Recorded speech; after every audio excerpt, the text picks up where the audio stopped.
where the first-team offense got thrown out of the drill by Ben Johnson. They couldn't get lined up properly, Brew.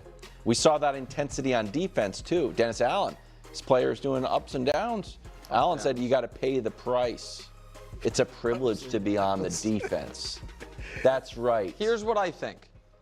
Here's my honest reaction. The coaches reaction. are locked in. My honest reaction to that is, if someone had pitched you on us having that be in the show for any team other than the Bears and Ben Johnson, you would have kind of smugly talked down the producer at how dumb it was. Well, allow me to retort. Okay, please. If this happened at Patriots practice, it would be Drake May can't get lined up. It wouldn't be, Mike buddy. Vrabel had to shut down the drill. Buddy, no, it wouldn't be. I'm That's what not saying. even talking about you. Maybe I was saying Brew. Maybe I was saying Brew would have done that or something. None of us, first of all, Someone would on have the happened at internet. Patriots practice. We would have only known if you told us about it, because none of us are dialed in to his connection with Jalen Falk and Stephon Diggs almost losing the puppy he brought to practice.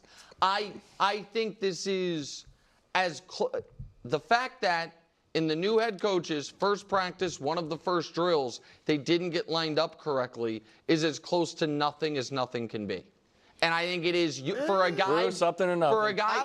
Here's why I wouldn't say it's he nothing. wouldn't even let us care about actual passing numbers from practice. Right. And now he cares about pre-snap, get it drilled. No, I don't But care. what I'm saying is, I think it's not nothing, because if it was nothing, Ben Johnson wouldn't have thrown him out.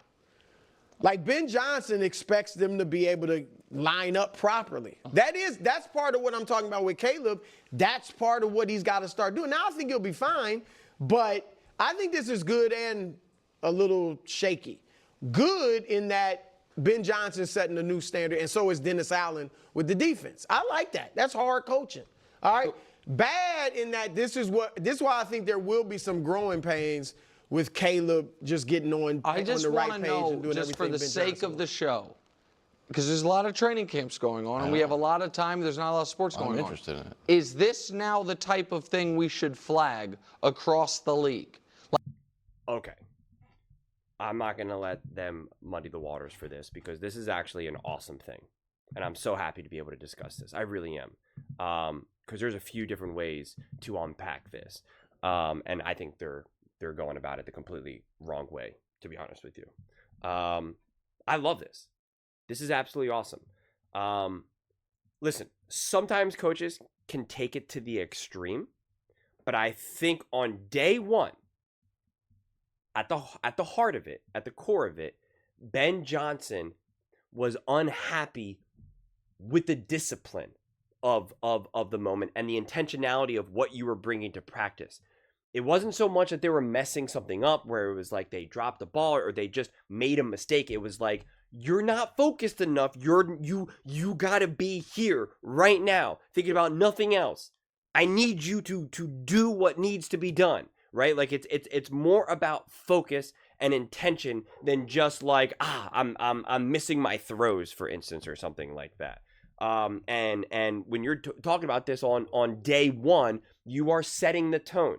And a lot of times, I've been in this in many aspects of my life, whether it was with sports or, I used to do like sketch and improv and with directors and whatnot. Like sometimes you really do just need that wake up. You need them to just be like, yo, like listen up, like wake up. Like you're starting to sleepwalk through everything. Like wake up, let's go, let's be focused right now. And you need sometimes like a bigger punch for that. And I think to do that on day one is actually setting that tone. It's setting that and creating that culture of like, this is what is expected here. Okay. We need to be focused. And this directly leads to great moments in the game. The perfect example of this, I took notes on it and I remember writing it down so specifically, was Ben Johnson and the Detroit Lions going up against the Dallas Cowboys, and there was a play where the Dallas Cowboys were not even remotely ready and set up,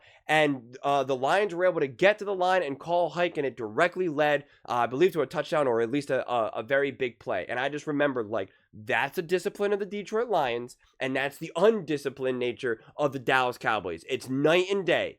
And that is coaching. That is preparation. That's not talent. You can do that with any other level of talent. You could be the Jacksonville Jaguars and you can still do that. So that's setting the tone. That's what I always talk about, intentionality. It's one of my main buzzwords that I say a lot about, intentionality. And I love that. Now, to be clear, though, sometimes it can be overused. Sometimes coaches can get too much, and that becomes their identity. And then it feels like every time you're on the field or every time you're at practice, you're in this like pressure cooker situation, and then it can feel suffocating. So you got to be smart when to use it. You got to be balanced. And I like when you use that when it's clear that people are just like not giving enough effort or they're not focused enough, rather than bringing that same level of intensity when someone just makes a mistake, right? When someone just didn't pick up a block, not because they weren't paying attention or focus, it's just because like they just made a mistake or they just didn't understand what they needed to do. That I don't agree with. When you start throwing people out on that, now that makes you feel like, oh my God, if I make a mistake, I'm done. But if you're going to kind of bring that level of intensity and it's something that's truly controllable, like just effort, and again, intentionality and focus, I'm all for that, especially in the very beginning, to just like be like, this is what I expect. This is what I expect from you. So like anything, it's a balance. So I love this, and this does make sense. Would this make sense if this was from another team where that didn't just get a new coach with a first-year head coach? Probably not. If you hear this from Andy Reid, you know, I would probably look at it more through the lens of the team itself, because Andy Reid's obviously been the coach forever. I'd be like, oh, what's going on? You know, like, is it a newer group of guys? They're undisciplined? Or they, you know, do they have a Super Bowl hangover? Same thing with the Eagles. If I hear about maybe Sirianni, like maybe like a little bit differently for an established coaching staff. But to me, it definitely matters more when you're talking about a newer coaching staff. But honestly, like if I heard the Bills, the Ravens, like maybe it's just because something like this actually like excites me, and I'm like, good. This is, I talk about this all the time. One team looks prepared, another team doesn't. This is what I called out the Green Bay Packers for. They were not prepared. And I do put that on Matt LaFleur. And that's why I always refer, whenever I'm talking about the Green Bay Packers and Matt LaFleur coaching, when he got in a fight with someone, a Detroit Lions fan. And I'm just like, what are you doing? This is an important game. I don't care what that kid said to you. It doesn't matter. You know, and your team played not prepared. That's what we're talking about here. So this is actually a great thing. I don't know if they're trying to use it as a way to be like, oh, see, the Bears aren't that good, or Caleb can't, you know, get the offense going. Like, that's not the talking point, though. That's not the take. That's not the conversation. And I do think it would be interesting if I knew that, you know, Andy Reid, I might even go back on what I just said a moment ago, where it's like, if Andy Reid threw out the offense, you know, during a drill, and I would be like, all right, you know, that's interesting, right? Like it's real coaching.